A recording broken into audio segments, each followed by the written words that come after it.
Olá, bem-vindos ao nosso Podcastão Arquipoa, diretamente do estúdio Mãe de Deus, aqui na Cúria Metropolitana de Porto Alegre.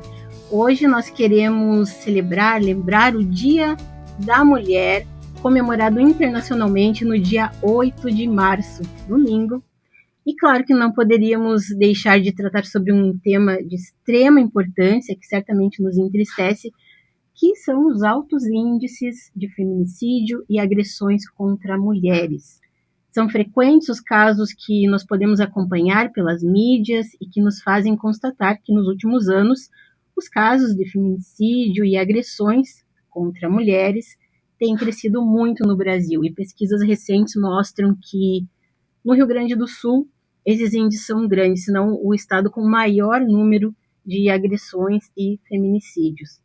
E por que não falarmos sobre este tema aqui no nosso podcast, né? Pois acreditamos que falar sobre violência contra a mulher dentro da igreja também é necessário. E hoje, claro, temos aqui para nos ajudar a refletir sobre essa temática tão importante, algumas importantes representações da nossa arquidiocese. Eu vou apresentar então para vocês, agradecendo a vinda de vocês aqui. Começamos com a nossa querida irmã Aparecida Barbosa, irmã Cida, que é coordenadora de IVC, que é a Iniciação à Vida Cristã, que é uma importante representação, visto que grande parte de nossas catequistas são mulheres. Então, bem-vinda, irmã. Muito obrigado, Luiz, por essa participação ali com os meus colegas, e num tema de tão grande importância e de um grande desafio para a evangelização hoje. Também temos aqui a Ana Tartarotti, que ela é publicitária, ela é coordenadora da PASCOM no Vicariato Leste de Porto Alegre, e hoje representando aqui a nossa PASCOM, a Pastoral da Comunicação, visto que comunicação também tem um papel importante nessa temática que nós estamos tratando. Bem-vinda, Ana. Obrigada, Grace. Com certeza, é muito importante esse tema, agradeço pelo convite. E conosco também o Frei Orestes Serra, ele que é Frei franciscano, pároco da paróquia São Francisco de Assis, aqui de Porto Alegre, hoje representando a dimensão sociotransformadora que trabalha diretamente com as questões sociais na nossa arquidiocese, e também tem um trabalho muito bonito desenvolvido na pastoral carcerária. Bem-vindo, Frei. Obrigado, Grace, obrigado por ter recebido o convite para esse trabalho, e com uma bancada tão qualificada, né? Aqui hoje, certamente é um tema muito importante na nossa sociedade, e se é um tema importante para a sociedade, a igreja não pode se furtar também de refletir e ajudar a buscar pistas para solucionar essa situação tão deprimente e agravante em nossa sociedade. É verdade, então por isso que a gente já começa com esse questionamento, né, que é central do nosso podcast de hoje. E queremos ouvir de vocês o porquê falar de violência contra a mulher dentro da igreja também é necessário. Podemos começar com a irmã? Olha, eu diria necessário e urgente, né?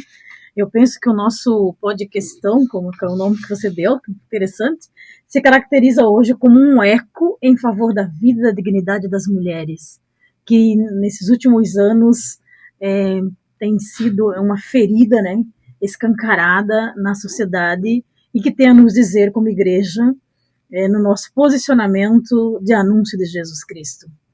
E eu lembro do nosso saudoso Papa Francisco, numa de suas falas, quando ele dizia que a violência contra as mulheres, em todas as suas formas, é um grito aos céus, né? Então, nós estamos percebendo que a realidade do feminicida hoje, ela toca ao nosso coração, porque toca o coração do Evangelho, e, sobretudo, porque na maioria das lideranças da nossa igreja são mulheres.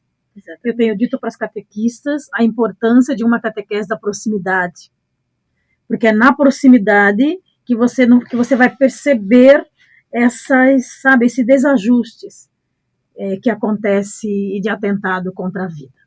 Então, é uma ferida, né, e que toca todos nós, e que é necessário e urgente na esfera da comunidade cristã nós falarmos sobre ele. Tá certo. Ana, você como comunicadora, como pasconeira, também acredita que é importante, podemos afirmar que é importante tratar sobre esse tema dentro da igreja? Com certeza, Grace, é de extrema importância, né? Visto que os casos de feminicídio, infelizmente, e de outras formas de violência contra as mulheres crescem, né? No Brasil, em especial também no Rio Grande do Sul, né? A todos nós choca diariamente vermos casos e mais casos, né, de mulheres assassinadas e que deixam também seus filhos, né? No Rio Grande do Sul são mais de 600 crianças órfãs do feminicídio, né?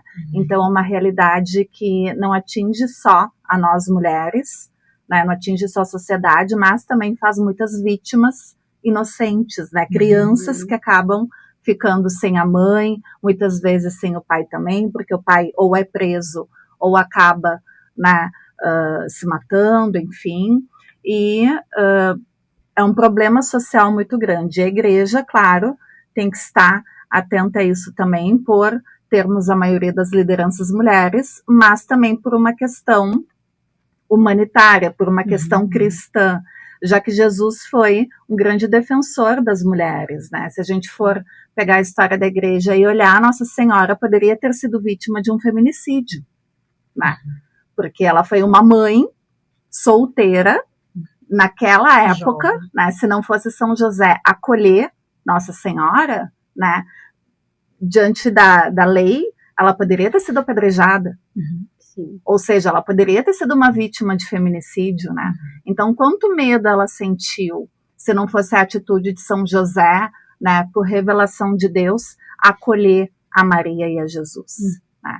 Quando Jesus tem aquela atitude linda também de defender a mulher adúltera que levam diante dele, né, querendo apedrejá-la, e Jesus diz, né, quem não tiver pecado que atire a primeira pedra, Jesus está salvando uma mulher de um feminicídio, né? E ao longo da história toda da igreja a gente vê muitos casos que não recebiam um nome de feminicídio, porque esse nome é relativamente novo, né? Tem muito pouco tempo que se fala em feminicídio, mas quantas santas tiveram suas vidas ceifadas, né, pelo feminicídio, né? Por defenderem a sua castidade, por defenderem viver uma vida de acordo com o que elas queriam, o que elas achavam justo, e tiveram as suas vidas interrompidas. A gente tem vários exemplos de santas que foram vítimas de feminicídio. E ao longo de toda a história, a igreja, claro, deu a elas a honra dos altares, mas também nunca falou abertamente sobre isso. Olha, temos um problema social, né? Temos um problema que não é só do martírio, né? Não é só uma perseguição religiosa, mas é uma perseguição contra as mulheres, né? Que se fez na história da humanidade e ainda se faz. Então, hoje eu acho que todos nós temos a consciência de que esse problema existe, que ele está sendo abordado, e a igreja entrar nessa discussão em defesa das mulheres é cada vez mais fundamental. Certo, e essa é uma questão que envolve muito a dimensão sociotransformadora, a questão social na igreja, que hoje o Frei representa aqui. Então, a palavra é com o senhor. Sim, mas podemos dizer que, a partir de tudo, o comprometimento de nós, enquanto igreja, falarmos sobre a questão não só do feminicídio, o feminicídio aponta, né, mas toda a cadeia de preconceito e violência contra a mulher entra numa dimensão evangélica. Exatamente. Quando Jesus diz, eu vim para que todos tenham vida e tenham em abundância. Então, o respeito à dignidade da pessoa humana, o respeito pela vida, ele é evangélico. Então, nós, como igreja, não podemos nos calar, não podemos nos fechar os olhos diante desta realidade gritante hoje na sociedade. Então, a partir de tudo, é um princípio evangélico. E também, hoje, podemos dizer que é uma epidemia social. Exatamente. É uma epidemia social, onde atinge mulheres de todas as camadas sociais, mas muito mais nas mulheres mais vulneráveis, mais pobres, onde que a violência aflora muitas vezes, né, e onde muitas vezes elas não têm uma voz para defendê-las, e às vezes por ter que viver com o agressor como forma de sobrevivência dela e dos filhos, porque uma mulher com 2, 3 filhos, que já mora numa moradia precária, temos o ano da campanha da fraternidade sobre a moradia, né? Nossa campanha da fraternidade esse ano. Então, já vive uma situação precária, depende daquele homem para viver. Então, muitas vezes acaba se sujeitando à violência, né? Como forma de proteção aos filhos. Olha que bonito essa imagem, né? Acaba sofrendo ela como forma de proteger os filhos, né? De dar o sustento para os filhos. E aí chega algumas situações de forma extrema, né? Que é o que nós vimos que nos 8 primeiros meses aqui no nosso estado, 18 feminicídios, né? 18, então pouco tempo, então, né? 2 meses, né? Exato. Então é uma situação muito... Então é o compromisso, sim, nós como igreja refletir.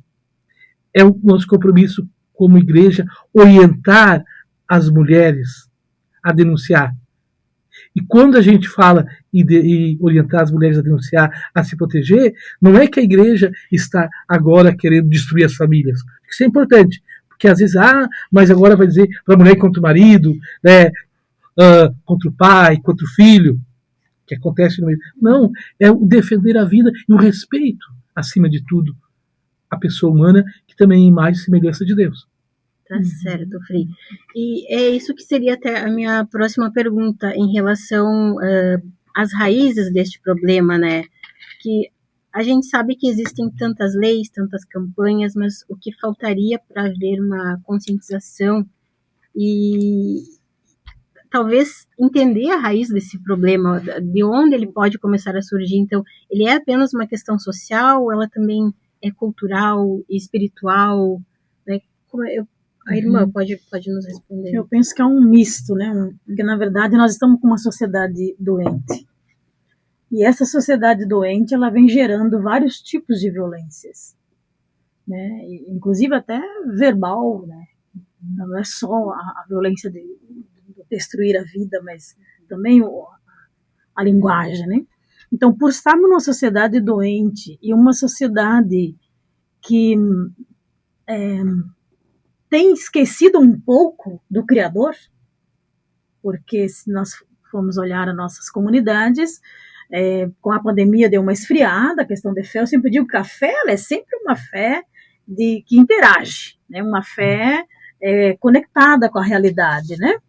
E aí, para nós aqui que sofremos a pandemia, em seguida a crise das enchentes, a crise climática, então houve uma esfriada em nossas comunidades e tem crescido no mundo um tipo de fé muito intimista, em que o problema do outro ele se resolve, né? Há quanta polarização em cima do feminicídio, e ainda culpando a mulher, né? Então, essa sociedade doente que gera esse tipo essas violências, e aí o saudoso Papa Francisco dizia, não podemos ficar de braços cruzados em nome do Evangelho, né? Então, isso nos desafia como igreja, por não estarmos ainda atingindo, sabe, as nossas lideranças na transmissão da fé às novas gerações e na vivência da fé de forma contextualizada, porque fé e vida, a vida não se separa, né? A fé e vida vai junto. E aí, então, a gente tem percebido esse distanciamento. Se tu fala que essa sociedade doente e machista provoca essas violências num grande encontro, uma assembleia paroquial, vai ter um choque. Mas um choque em quê? Naqueles que têm uma fé, que vivem uma fé muito intimista e de um Deus distante. Porque o Frei Orestes lembrava agora da campanha, ele veio morar entre nós. Se ele habita entre nós, ele é a razão do nosso ser e existir, de poder tratar dessas questões. É uma sociedade machista, é uma sociedade onde parece que as ordens têm que ser ditadas pelos homens, e com a ascensão das mulheres no trabalho e na questão da evangelização, então elas também vão sendo protagonizadas e vão percebendo que aqui há um desajuste de fé e que precisa ser corrigido em nome do Evangelho e em nome da dignidade humana. Eu vejo um pouco nessa linha. Ana? A gente certamente vem de vários séculos de um machismo estrutural, né? Se a gente for olhar a realidade aqui do Brasil, há menos de 100 anos atrás, a mulher não votava, né? Então foram conquistas muito recentes, né, das mulheres, especialmente no Brasil e na América Latina, né? A gente tem, por exemplo, a teologia da libertação, que ajudou também muito nessa parte, mas certamente é um resultado do machismo estrutural, e a gente também tem que lembrar isso, né? O feminicídio, raramente, ele começa, né, como um feminicídio. Ele dá sinais muito antes disso, é na violência psicológica, violência patrimonial, até chegar numa violência física e até culminar, infelizmente, num feminicídio. Saiu hoje no jornal O Globo um dado preocupante, que o local mais perigoso para as mulheres é a própria residência. Sim. Tá? 66% dos feminicídios ocorrem dentro da própria residência, segundo o Fórum Brasileiro de Segurança Pública. Ou seja, o local onde a mulher mais deveria se sentir protegida, amparada, que é dentro da própria casa, ela não tem segurança. E isso é em todas as idades. Desde a criança, do bebê, da menina moça, da mulher, da idosa. Tá? Então, em todas as idades, não importa o nível social, é claro que as famílias mais carentes acabam, né, as mulheres mais carentes acabam sofrendo mais com essa situação, mas, por exemplo, aquela irmã, aquela religiosa que foi assassinada dentro do próprio convento. 82 anos. Exatamente. Então, muitas vezes, a sociedade machista, né, estruturada, né, para isso faz o julgamento, com que roupa aquela mulher estava. E aí a gente pensa, com que roupa aquela religiosa dentro do convento estava. De hábito, uma senhora idosa, né, e ela foi vítima de violência ali dentro. Né. E aí tu pensa uma criança, né. Ontem eu estava vendo um vídeo no Instagram que dizia justamente isso. O local mais nojento para nós mulheres vermos esse tipo de assédio dos homens é na saída dos colégios. Né? Porque aí a gente passa e vê homens que têm idade para ser pai ou avô daquelas meninas, olhando para elas com um desejo. E aí a gente entra em várias questões do machismo estrutural. A beleza, né? Tu estar sempre jovem, tu estar sempre magra, tu estar sempre num padrão de juventude. Então, é muito mais embaixo o problema. E, claro, é um problema que vai demorar muito tempo para ser solucionado, né? Não se resolve do dia para a noite.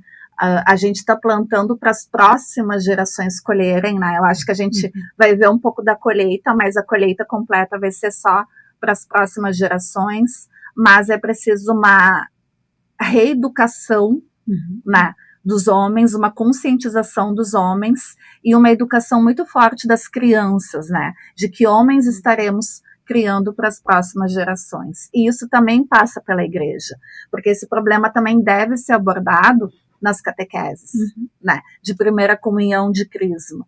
Como ver a mulher, porque muitas vezes aquela criança, ela tem um exemplo de violência física dentro de casa.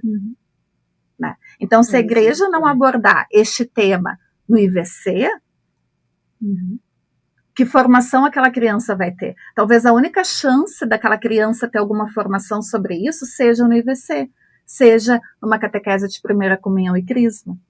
E talvez, irmã, nessas reuniões né, que vocês fazem com os pais, que é tão fundamental, tão importante, também ali pode se ter muitas colheitas. Muitas mulheres podem se sentir motivadas a fazer denúncias, inclusive muitas crianças podem se sentir motivadas a fazer denúncia, como a gente vê alguns casos, né? E muitos homens também podem se sentir tocados, né? E a partir dali começar a mudar a forma de tratamento, né? Até porque junto com o feminicídio tem o tráfico. Exato. Que é velado no Rio Grande do Sul, Sim. mas que há casos assim assustadores. Sim. Né? Temos regiões aqui no Rio Grande do Sul, né? A região de Soledade é uma delas, onde o tráfico humano de mulheres é muito forte, a partir da mineração das pedras, né? Mesmo da Grande Porto Alegre. Mas essa questão, ela é cultural, né? E perpassa o conjunto da sociedade. A Ana falava até essa questão do exemplo quando vai à escola, né? Pessoas idosas, o desejo com meninas, né? É ver essa sentença que saiu de Minas Gerais há poucos dias, né? Que fica só no desembargador, mas não foi só ele. Ele relatou o voto, mas foi acompanhado por outros 3 homens. Só uma mulher do grupo, né, que votou contra, né, onde se dizia, uma menina de 12 anos, ele 35, mas que já existia uma relação afetiva de namorados. De uma menina de 12 anos com um homem de 35 anos. Inclusive, eu li a sentença, né, de 2 jovens, considerar um homem de 35 anos jovem para namorar uma menina de 12, né, e a que custa de presentes, pela situação social dela, tudo, né? Quer dizer, então isso normatiza. E outra questão, até pouco tempo no Brasil, na lei penal, o adultério era crime. Né? Mas era crime para quem? Para a mulher. Para a mulher. Porque você já ouviu dizer que algum homem foi condenado por adultério? E por isso, inclusive, que se justificava até por... Inclusive, hoje, em algumas regiões do nosso estado, mesmo não existindo mais essa lei, se absolve o homem, no caso de feminicídio, em nome da honra. Sim. Quer dizer, então, olha toda essa questão, né, do machismo e também da questão da posse, né? Exato. A mulher que passa a ser posse do marido, enquanto antes era posse do pai, né? Hoje ela passa a ser posse do marido. Então, isso é algo importante também a nós refletirmos também. E mesmo os espaços que as mulheres devem ter dentro das nossas comunidades. Hoje nós já avançamos bastante, sim, enquanto igreja, né? Inclusive com o Papa Francisco, postos importantes, né, na estrutura da Cúria Romana, mas ainda a participação da mulher em cargos chaves de importância dentro da igreja, nós temos que também avançar mais, né? Tem algumas comunidades que, quando a mulher alça o cargo de coordenadora do CPP, muitos homens ficam questionando. Fico questionando, mas tem competência? Então, toda essa, que é uma questão cultural, né? E nós vemos que o grande grupo de mulheres, quando assume tarefas importantes da igreja, leva adiante muito bem o trabalho. Temos comunidades que têm dificuldade de ter o padre com presença, e as mulheres assumem a comunidade, são comunidades que avançam, que têm dinamismo, né? Que tem essa caminhada forte. Então, acho que nós temos que quebrar esta veia machista, que é estrutural, sim, e que passa por dentro da igreja. E aí é importante, nesse dia 8, que nós estamos refletindo, o evangelho desse dia, que é do diálogo de Jesus com a samaritana. Jesus que não tem preconceito de dialogar e nem condena uma mulher que teve vários maridos. Então, Jesus não tem o preconceito, né? Mas ele conversa, ele dialoga com ela, ele convida ela a uma vida nova, né? Sem preconceito. Certo. E é realmente essa questão que o senhor colocou ainda, são muitas as mulheres dentro da igreja, quem sabe até a maioria, mas poucas como lideranças, né? Só porque ainda antes, né? E a própria questão da expressão, né? Aqui nesse debate, se de repente nós entrarmos numa discussão que eu falar mais forte, tá? Eu tô tendo firmeza, mas quando uma das mulheres fala mais forte, grita, é porque é histérica, né? Desequilibrada, né? Essa é a lógica da sociedade, né? Sim, exato. Na mesma posição, né? Exatamente. É muito triste, mas é uma verdade, é realidade. Bom, e diante de toda essa questão, qual deve ser o papel da igreja diante da violência contra a mulher e de que forma a igreja pode ajudar, sem, claro, substituir o papel da justiça e das políticas públicas? Claro que já foi colocado algumas questões aqui, mas tratando especificamente disso, de que forma a igreja pode colaborar? Podemos começar com a irmã, acho que pode fazer sempre seu rodízio aqui. Podemos. Eu penso que pelo fato do feminicídio e toda essa violência contra a mulher ainda ser velado, porque é um tabu a ser quebrado, né? Então, é aqui que entra o papel da igreja, Orestes dizia antes dessa questão do protagonismo das mulheres, né? Por mais que o Concílio Vaticano II trouxe uma grande abertura e trouxe à tona essas questões de paz, de violência, de que em nome do Evangelho dialogar com o mundo, né? E essa cultura moderna e cultura contemporânea, então ela requer de nós uma postura muito, muito firme, mas também muito proativa nessas questões que mexe com a dignidade, que mexe com a vida, né? Aliás, o Criador nos modelou, né, para conviver em harmonia com todas as culturas e todos os povos, né? Todas as religiões. Então, aqui que eu vejo que nesses espaços, a Ana lembrava antes do espaço de onde eu atuo, que é a questão da catequese, né? E a Orestes falava da questão do conselho comunitário, então, ou seja, assim, que eu penso que em todos os espaços e instâncias da nossa igreja, essa questão da violência contra a mulher, o tráfico do ser humano e a questão das vulnerabilidades tem que ser tratadas, porque mexe com o coração do Evangelho, né? E por mexer com o coração do Evangelho é que a fé nos faz agir com perspicácia, com escuta, como tivemos aí toda essa escuta, como reaprendemos a escutar a partir do processo sinodal, e o processo sinodal nos dá uma escuta de ação, né? Você escuta para fazer um discernimento. Então eu penso que o primeiro papel nosso nas instâncias onde nós estamos é abordar essas questões sem medo, né? Um outro por mais que falamos pouco de doutrina social da igreja, por eu ter morado em outros estados, eu sinto que o estado que menos fala da doutrina social da igreja é a igreja do Rio Grande do Sul. Se trabalha muito pouco. Nós não temos aí puxado pela STF, mas nós não temos uma diocese que tem uma escola diocesana de doutrina social da igreja, né?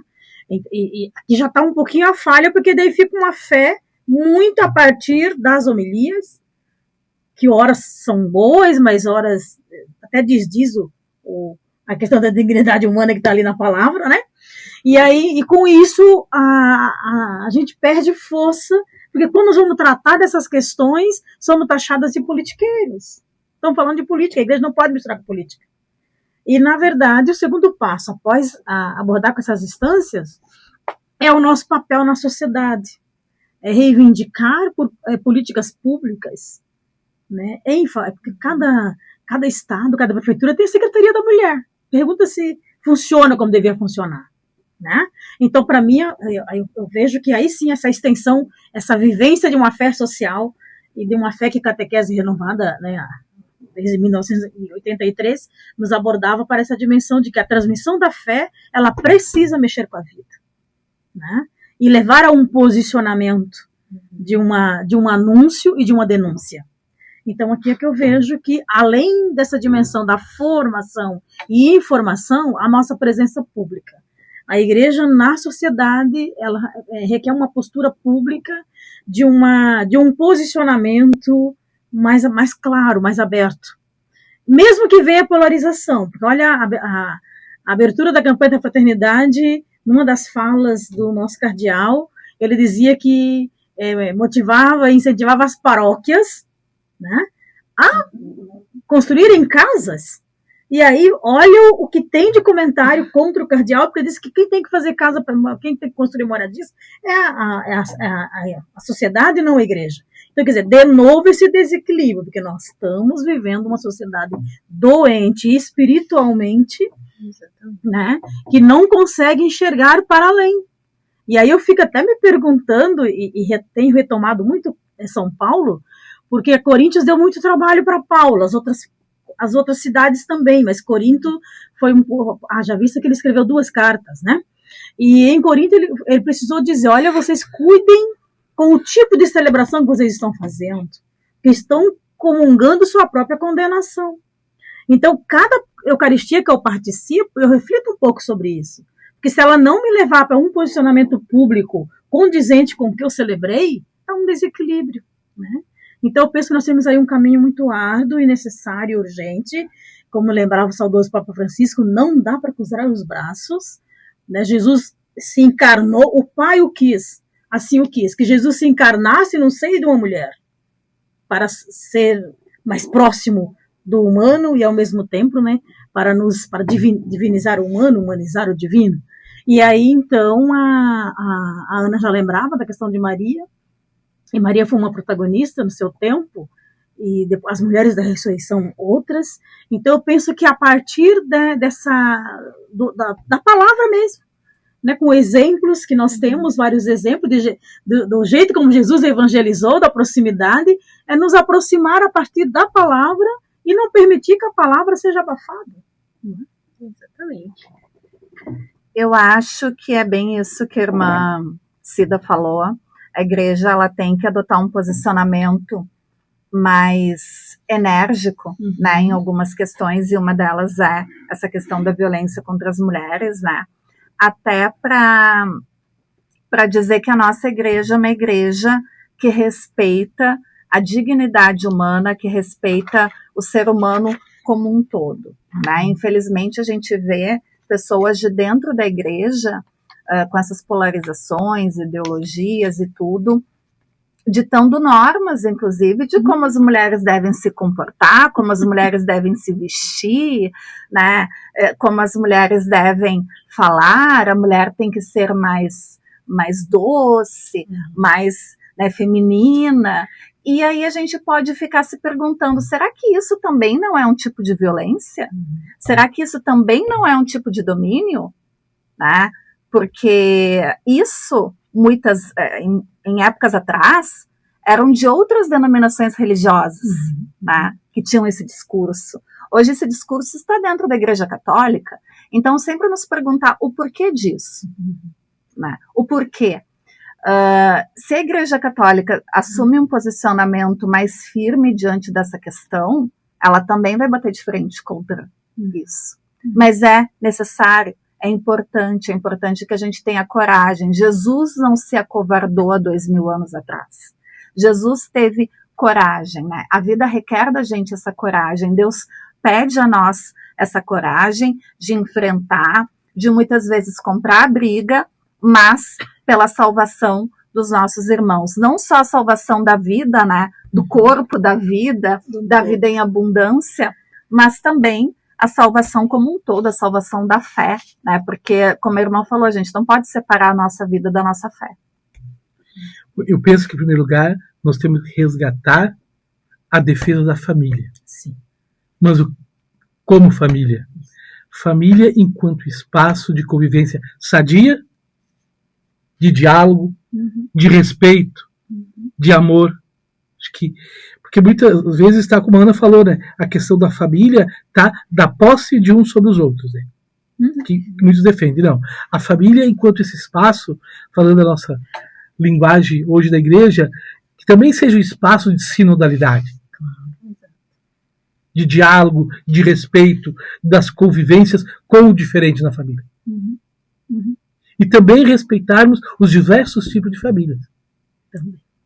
Não temos uma família padrão, né? Mas temos várias situações, né? Hoje, pegando a área sociotransformadora que nós trabalhamos, uma boa parte quando se fala em família, nas periferias, nós temos que ter presente que a avó muitas vezes cuidando, sustentando os netos. Sabe? Então, esse é um elemento que eu acho que é importante. Na questão prática também, nas comunidades, é abrir esse espaço de diálogo, né, sobre esse tema. Rezar, sim, mas não só. Porque não adianta eu fazer uma prece na missa só contra o feminicídio, né? Mas também refletir essa questão, sabe? Seja nas celebrações, mas momentos de formação também. Nós temos lá na paróquia São Francisco, do seu parco, uma experiência muito interessante, que acredito que temos em outras paróquias também aqui em Porto Alegre, que é, uma vez por mês, nós temos uma formação para os pais dos catequizandos, desculpa, né? Onde, nós temos trabalhado temas como esse. No passado, trabalhamos como a questão das mídias sociais com a gurizada, né? A questão dos abusos, nesse propriamente, né? Então, e já está no nosso radar na reunião esse dia dos catequistas, um dos temas é esse, a questão dos feminicídios. Como abordar essas questões. E outro elemento também importante, daí para fora, para a sociedade, e nós temos incentivado isso enquanto ação sócio-transformadora, é a participação dos nossos membros das pastorais sociais das paróquias nos conselhos municipais, seja da saúde, né, seja da educação, seja nos conselhos de segurança alimentar e também aonde tem os conselhos da mulher. Porque é ali onde que vai gerar e discutir políticas públicas para incidir no conjunto da sociedade. Eu falei pouquinho nesse tema, né, porque eu gostaria de trabalhar um tema também, quando a gente falou que eu trabalho nos presídios, né? E hoje a gente vê também um grande foco de exclusão e marginalização das mulheres presas. Com certeza. Porque o que acontece? Quando um homem é preso, a mulher não abandona. Ela fica 4, 5 horas na fila para fazer uma visita ao marido no presídio. A mãe faz a mesma coisa. E o que acontece quando a mulher é presa? Ela é abandonada pelo marido, que logo já vai atrás de outra, né? E deixa ela lá. Pelos pais, porque quando é o filho homem, sempre foi os outros que levaram ele ao mundo do crime. E quando é a mulher, nós te avisamos que ele não prestava, tu quis, tua conta. E aí a vergonha também. Culpabilidade vem para a mulher. Sim. E aí a vergonha de ter uma filha presa. O abandono, né? E o Estado também abandona. Então, hoje, as mulheres presas, sabe, que estão nos nossos presídios, elas sentem um processo de exclusão muito grande. Né?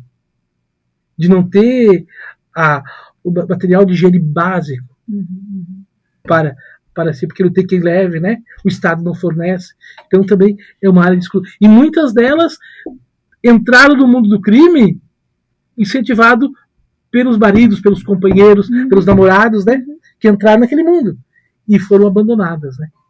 Então também é um tipo de violência muito grande que atinge as mulheres hoje. E é uma camada bastante significativa. E que bom que a igreja tem esse trabalho desenvolvido. Sim. E mesmo assim, muita gente ainda olha virado. Né, para esse trabalho, que não seria a igreja fazer. Mas parabéns pelo seu trabalho desenvolvido. Eu sei que tem alguns que na sua Bíblia, assim, sabe, rasgou aquela partezinha do Evangelho de Mateus que diz, tive preso, me visitasse, né?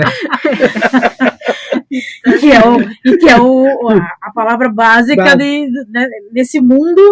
Eu preciso dar um testemunho em função do escape, do mundo para onde eu vou depois, né? Certo.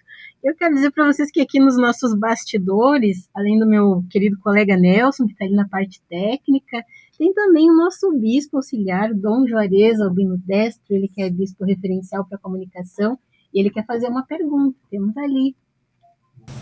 Muito bem, olha só, estou muito contente com vocês aqui. Saúdo a todos na mesa, uma mesa bem qualificada, né? Como já alguém salientou. Pois é, olha quanta coisa importante aqui.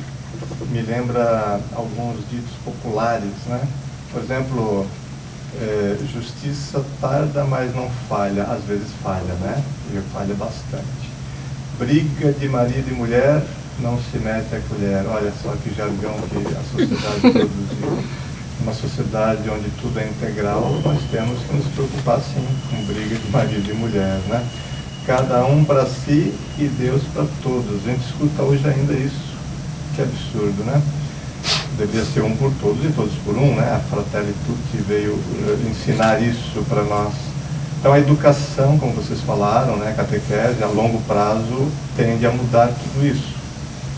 Mas é muito importante que a igreja entre de imediato nessa temática, né? O término, por exemplo, de uma relação entre homem e mulher sempre é um dos grandes fatores de risco para o feminicídio, né? Muitas vezes aquele amor entre os dois, da parte de um deles, do homem sobretudo, transforma-se em ódio, né? Na separação, parece que surge um sentimento de honra ferida, perda do poder da masculinidade, ou a ideia que a autoridade masculina foi ameaçada. Em alguns casos, é uma lógica, claro, distorcida, que leva à tentativa até de eliminar a mulher ou fazê-la sofrer pelo resto da vida por meio da chamada violência vicária. Outro dia eu escutei esse termo, violência vicária, né? Quando se atinge o filho ou alguém que a mulher ama, né? Para provocar a dor e sofrimento. Diante disso tudo, seria importante também, gostaria da opinião de vocês, na preparação ao sacramento do matrimônio. Muitas paróquias têm esses encontros de preparação para o sacramento do matrimônio, tem as entrevistas, né, antes do matrimônio, o padre entrevista lá o homem, a mulher, então separadamente, né, de preferência, porque daí ele poderia também alertar, né, se percebe algum sinal de violência por parte do homem já na época do namoro, seria importante salientar isso. E outros sacramentos, né, o sacramento da reconciliação, a confissão. O pároco, quando escuta, é claro que ele não pode esclarecer, né, espalhar a confissão, divulgar, mas ele pode estar atento ali e marcar uma presença maior para tentar evitar o grande problema, né? Então, gostaria da opinião de vocês, como a igreja embarca em cheio nessa discussão, né? Porque já entrou na questão dos negros, dos povos indígenas, políticas públicas, doutrina social da igreja, a irmã falou, é muito importante que não separemos, então, esse tema, do feminicídio, da oração, né? Da liturgia. Então, como fazer isso, né? Conscientizar os padres, de que forma, né? Nós que somos bispos, como é que nós vamos tratar com os padres isso nas reuniões de conselho, nas áreas, um subsídio simples? O que vocês acham?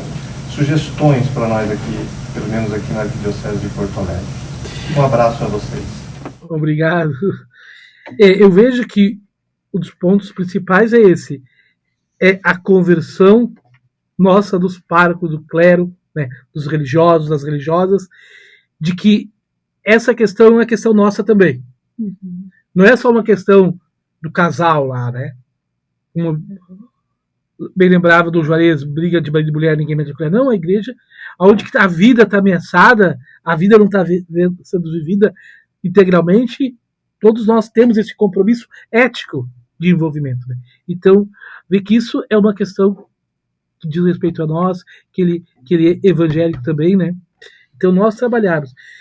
E começando pelas relações nossas em nossas comunidades. Sim. Como nós, padres, né, religiosos, tratamos as nossas lideranças. Nós fizemos diferenciação no trato com as lideranças masculinas, com as femininas? Acho que é uma pergunta para a gente se fazer. Como é que eu lá na comunidade eu trato, né? Eu uso o mesmo peso de voz para falar com os homens, para dizer não para eles, como com facilidade eu digo para as mulheres isso não pode? Como é que se passa isso, né? E ao mesmo tempo, acho que trabalhar a questão da formação, mesmo que isso é polêmico, né, dentro das comunidades, com as nossas lideranças, com os nossos grupos, né. Começar pequeno. Um exemplo que nós tínhamos, né, há muitos anos nas comunidades eclesiais de base, quando ainda no meu tempo de formação, que tinha os grupos de mulheres, né, que faziam o pão. Enquanto crescia a massa do pão, elas estavam lá refletindo o evangelho e partilhando a vida. Acho que nós temos que começar também, junto com os nossos grupos de oração que nós temos, né, que rezamos o terço, né, as mães que rezam pelos filhos, apostolado de oração, continuar rezando, mas também abrindo espaço para partilhar a vida e, a partir dali, ver como está a situação, né, e como a gente pode orientar para uma libertação, né? Mesmo nós, no Terço dos Homens, eu acompanho um grupo lá na paróquia, mas nós nunca falamos da realidade, de como é a nossa realidade familiar. Então, começar, né, nesses pequenos espaços.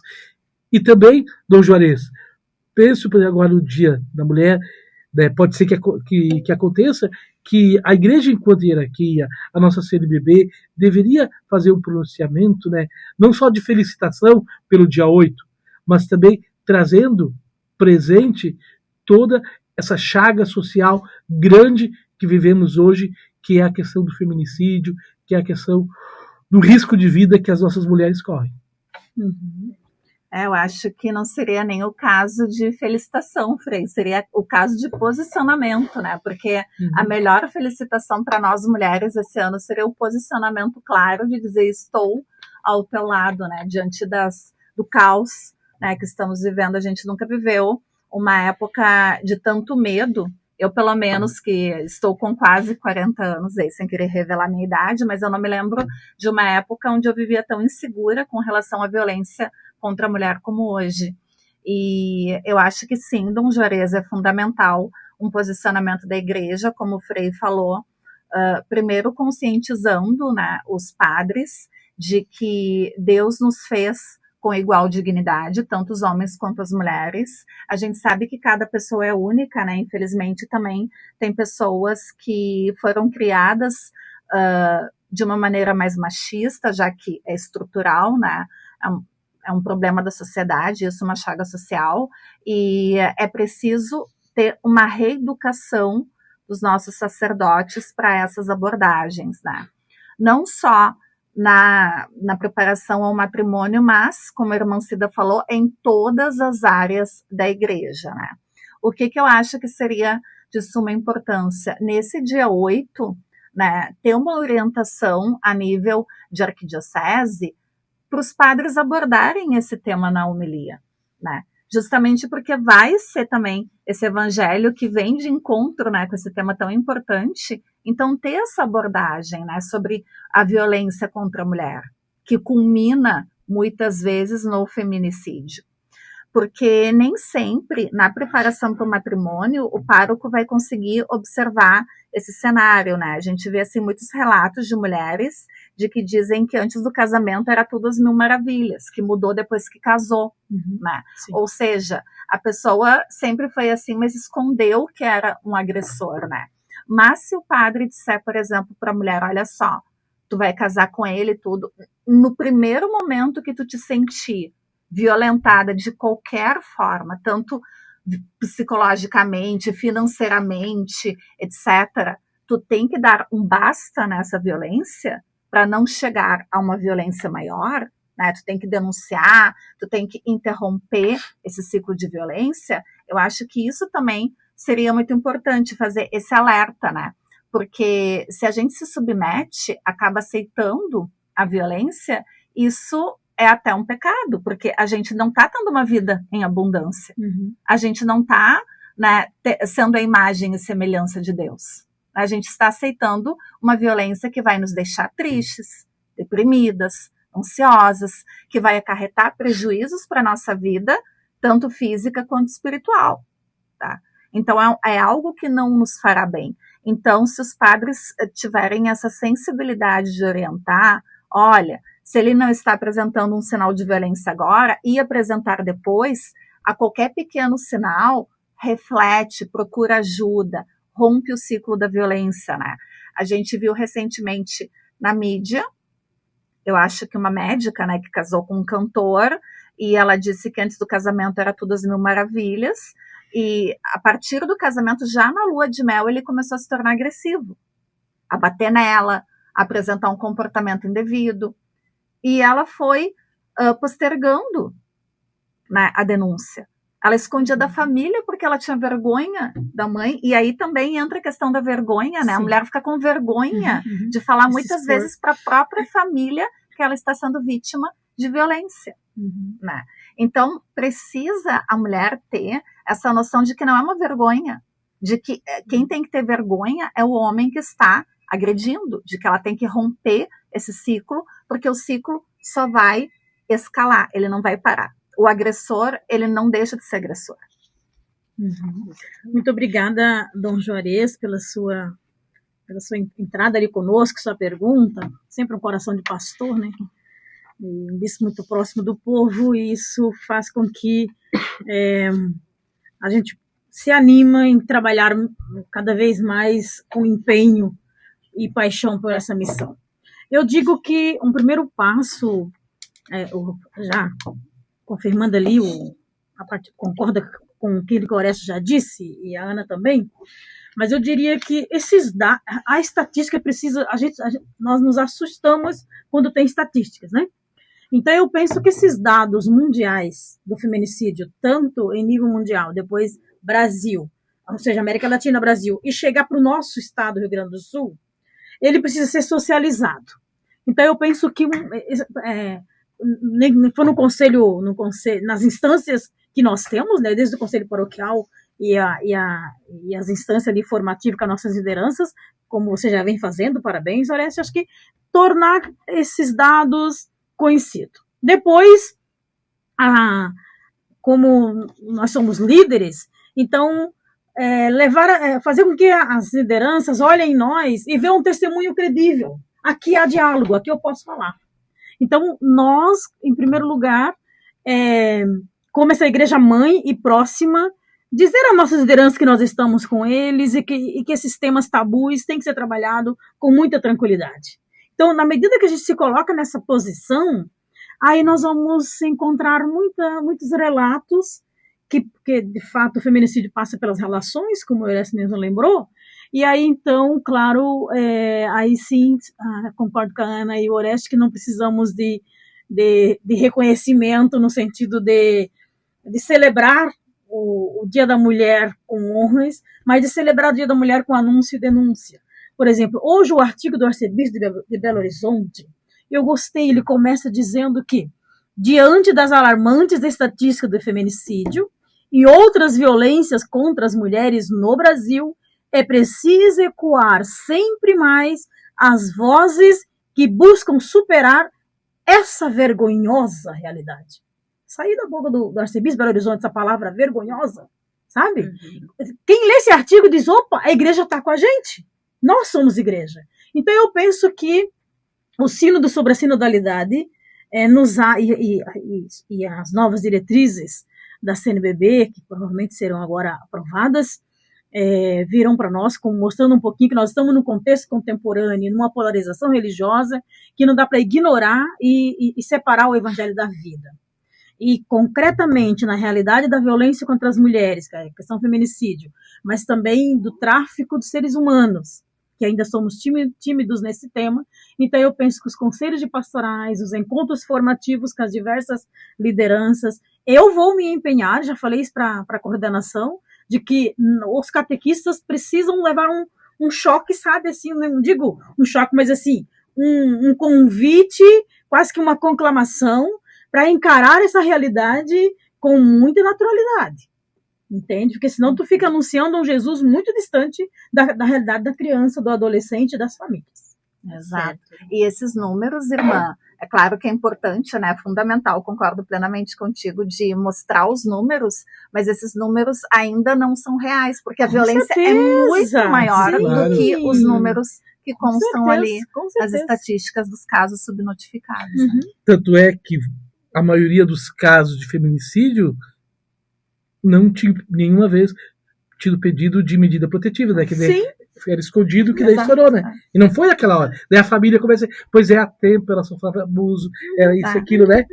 Então é muito fácil. Mas, irmã, eu acho que fica também dentro do questionamento do Dom Juarez, por IVC, né? Claro. De repente fazer um momento de formação sobre esse tema com os nossos catequistas, que é um grupo muito grande. Nossa, a Arquidiocese é um grupo atuante, acho que a grande maioria mulheres, que a gente pudesse fazer um momento formativo sobre esse tema também. Com né? certeza. Porque se nós olharmos, certamente entre as catequistas, temos muitas mulheres que sofrem esse problema. E também Onda, CLJ, né? Aí entram todos as outras os pastorais, né? Isso é bem importante. E trazendo um pouquinho para a questão da comunicação, mais precisamente as redes sociais, né? Visto que hoje elas dão voz para muitas pessoas, né? Sabemos que elas ajudam, né, com a questão da denúncia, do combate à violência. Por outro lado, falta de critério, fake news, muitas vezes acabam atrapalhando com a questão da desinformação e conflitos. Mas aqui fica a dica, não só para os nossos pasconeiros, mas para todos aqueles que trabalham com comunicação, as redes sociais nas paróquias, nos movimentos, nas comunidades, como usar as redes sociais para promover uma cultura de defesa da vida, de respeito e defesa da vida. Eu posso começar com a Ana, que é da comunicação, e depois a gente... Sim, é bem importante a ação da PASCOM, né, e de todos nós como pessoas que temos perfis em redes sociais, né, combater os abusos e defender a vida. Nos perfis das paróquias, eu vejo que seria muito importante, principalmente em datas especiais como do dia 8, né, colocar uma nota de repúdio à violência contra a mulher, né, e de combate ao feminicídio. Eu penso que se a Igreja Católica, porque a Igreja ela ainda é vista como uma instituição machista, tá, no meio social, por ser feita mais por homens, por lideranças homens do que por mulheres. Então, eu penso que se a Igreja se posicionar publicamente, já é quase um choque de realidade para o resto das pessoas que não são igrejeiros como nós, olhar e dizer assim, nossa, a Igreja está se posicionando contra isso, né? Está lutando junto às mulheres por esse tema. E quem não é da PASCOM, também nos seus perfis, fazer uma postagem, entende? Sempre que puder, compartilhar. Eu acho que até vale compartilhar algumas notícias, tanto de superação de mulheres que sobreviveram, né, a tentativas de feminicídio, enfim, mas também os casos de mulheres que acabam morrendo por essa chaga da sociedade hoje. Porque muita gente diz assim, não, mas isso choca. Mas é para chocar. Porque são vidas que estão sendo ceifadas todos os dias. Então, é uma coisa para chocar, justamente, né? A gente, muitas vezes, vai lá na inteligência artificial e faz um vídeo de gatinho, disso, daquilo, e coloca lá e tem um monte de curtidas. E, é legal, a pessoa fez isso com a IA, mas o que a gente tem na mão hoje de comunicação que a gente pode fazer para agregar e que a gente acaba não fazendo. E se eu usar a IA para criar um vídeo em defesa das mulheres, né? Criar um vídeo lá, muitas vezes criam lá de Jesus andando sobre as águas e não sei o que por IA. E se eu criar um vídeo, não vou dizer nesse sentido, mas a IA pode ser usada de tantas formas também em defesa disso. Pro bem, né? Ou simplesmente um post, ou simplesmente compartilhar ali mais um caso de feminicídio, né? Vamos mudar essa realidade. O que você está fazendo hoje? Você apoia o seu amigo que faz comentários contra as mulheres, né? Você denuncia o seu amigo, você fala sobre isso na sua casa, você incentiva o seu filho, né, a tais práticas. Então, são pequenas coisas que a gente pode colocar nos perfis, nos nossos perfis, inclusive das empresas onde nós como católicos trabalhamos, incentivar. Vamos juntos nos unir nessa luta em defesa da vida contra a violência? Eu penso que já crescemos muito como PASCOM. Te parabenizo. Isso foi um presente para a nossa arquidiocese. O que nos esperamos, e a gente sente isso já na PASCOM, da forma que ela está reorganizada, é essa comunicação assertiva. Vocês têm antecipado algumas coisas, então eu acredito que aquilo que a Ana dizia, né, esse espaço que os nossos pasconeiros têm nas paróquias, de ousar, né, com essa mística e com a profecia, trazer à tona essas vozes adormecidas. Porque nós temos datas, né? Por exemplo, recentemente foi Baquita, e por ocasião da Baquita, o Papa Leão XIV trouxe à tona que a ausência da paz gera guerras, e citou a violência contra a mulher como uma guerra, né? Então eu penso que essas datas, que a PASCOM nos acordando para essas dimensões, então é o que eu espero, né? Acredito que o caminho é por aí. Eu penso que nós devemos cada vez mais, né, não ficar simplesmente no viticismo, mas uma questão propositiva, né, de de não ver a mulher como coitadinha, frágil, por isso. Não, mas a mulher que muitas vezes, pelo contrário, né, ela é atacada quando ela demonstra um espaço de liderança, de liberdade, de autonomia, né? Então, que por isso que ela é atacada. Então, que a gente possa também mostrar nas nossas comunidades a importância da relação do respeito. Sim. Entre homem e mulher, caminhando na mesma dignidade de Deus. Acho que isso é importante.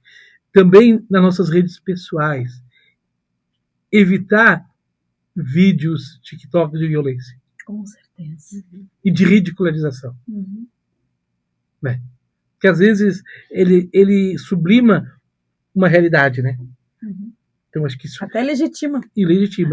E também resgatando as pessoas, os grandes santos, como Maria, não como aquela coitadinha, aquela frágilzinha, né? Mas a mulher forte. Se nós falarmos de Maria, se colocou, né, alguém que no seu sim correu o risco de ser morta por apedrejamento, porque era uma mãe solteira.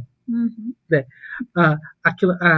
Aquela mulher que caminhou a pé, foi servir sua prima Isabel, não ficou lá, né, dizendo que tinha que ser cuidada. Né? Aquela mulher que, quando todos os homens fugiram, exceto João, ela ficou aos pés da cruz contra as mulheres. Então, resgatar essa figura da mulher forte, que foi Maria, dentro de uma cultura machista, né, que ficou viúva e mesmo assim não se curvou, acompanhou seu filho, né, e caminhou com ele. Então, acho que esse resgate Maria merece que a gente faça para ela. Ela é a mãe de Deus e é a nossa mãe.